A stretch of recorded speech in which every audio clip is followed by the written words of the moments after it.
They made terroristic threats against an African-American family. It allegedly happened as the family celebrated a birthday party. Channel 2's Audrey Washington was inside the Douglas County Courthouse and spoke with the district attorney about those charges.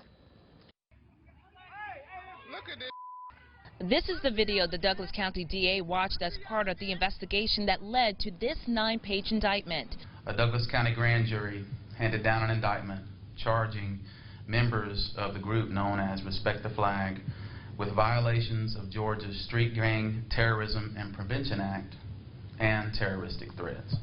15 people associated with the pro-Confederate battle flag group are charged. The DA says on July 25th, the group was driving around displaying the flag. According to the indictment, they stopped by a home on Campbellton Street where the resident, Melissa Alford, was holding a birthday party. Back in July, this is what she told us happened next. They used the N-word and they said they were going to kill people on my property.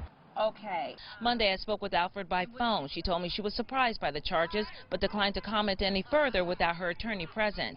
When you take that law and the investigation that has ensued and bring them together, the result was this indictment. The DA says in addition, 2 of the individuals are also charged with battery from an earlier incident that same day.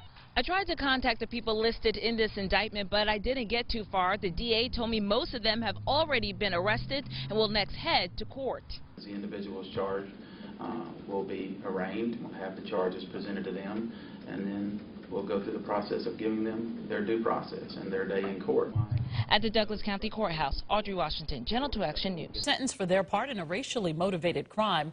As Channel 2's Steve Gelbach reports from Douglas County, one of the defendants and one of the victims talked to each other in court. Both Jose Torres and Kayla Norton were in tears nearly the entire hearing before the judge sentenced them, calling their crimes hate-filled and racially motivated. Family members took the stand to talk about the couple who have 3 young kids together. Then Norton stood, said she accepts responsibility, and that it was the worst decision of her life not to walk away when she had the chance. The couple was part of this large group the judge called white supremacists, seen in a Facebook video from July 2015. Their pickup trucks flying Confederate battle flags pulled up to a birthday party for a black child in Douglasville. At trial, they were found guilty of yelling racial slurs, threatening to kill partygoers, even the kids, and Torres of pointing his shotgun at the victims before police arrived. But I want you all to know that that is not me. That is not me. That's not him. I would never walk up to you and say those words to you, and I'm so sorry that happened to you. I'm so sorry.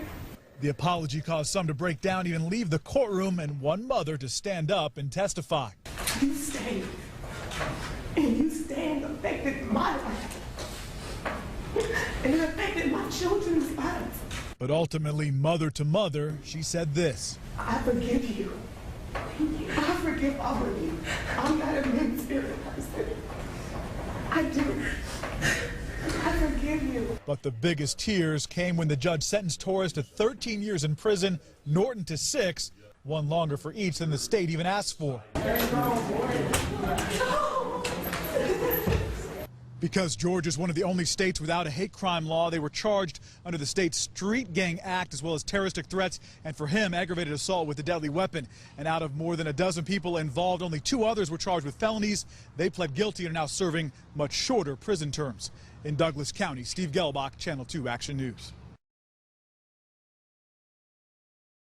Look away, look away, look away, Dixieland. In Dixie's land where I'm